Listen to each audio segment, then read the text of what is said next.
This psalm emphasizes the sovereign reign of the Lord, painting a picture of his divine majesty and the awe it inspires.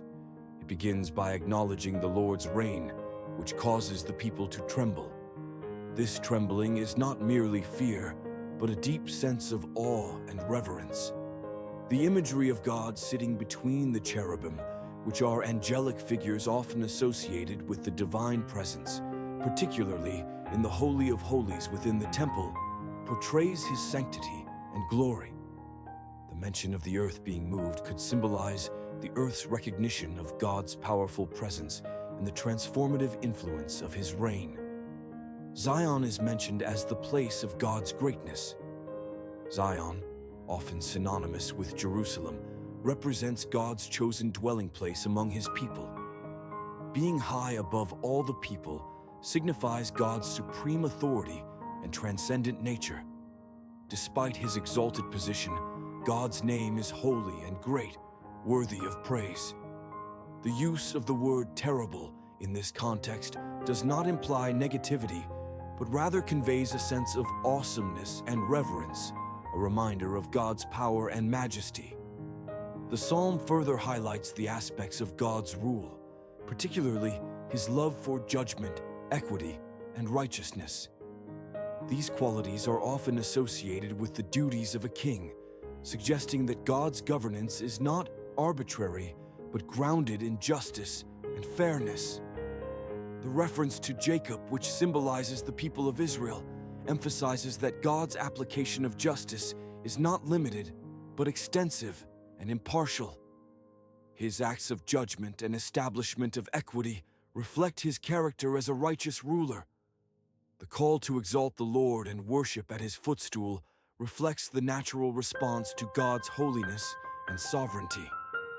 The footstool is a metaphor for the earth, indicating the closeness yet separateness between the divine and the earthly realm.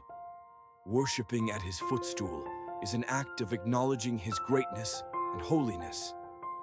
The psalm goes on to recall the faithfulness of Moses, Aaron, and Samuel, key figures in Israel's history, known for their roles as leaders, priests, and prophets. These individuals represent varying facets of the covenant relationship between God and his people. Their calling upon the Lord and the assurance that God answered them reinforces the theme of God's attentive and responsive nature. Through their example, the psalm illustrates how maintaining God's testimonies and ordinances leads to a relationship where God hears and engages with his people. God's communication through the cloudy pillar references the guidance he provided Israel during their wilderness journey, underscoring his guidance, presence, and reassurance to those who trust in him. Despite the people's shortcomings and rebellious inventions, God's forgiveness is evident.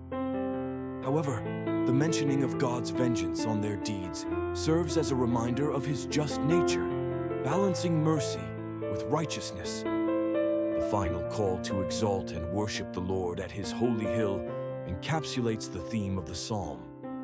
The holy hill refers to his sacred dwelling or temple, where his special presence resides. Worshipping there is both an honor and recognition of his holiness. The repetition of this call highlights the centrality of worship in response to God's nature and deeds. Overall, the psalm is a magnificent reflection on the nature of God as sovereign, just, and holy.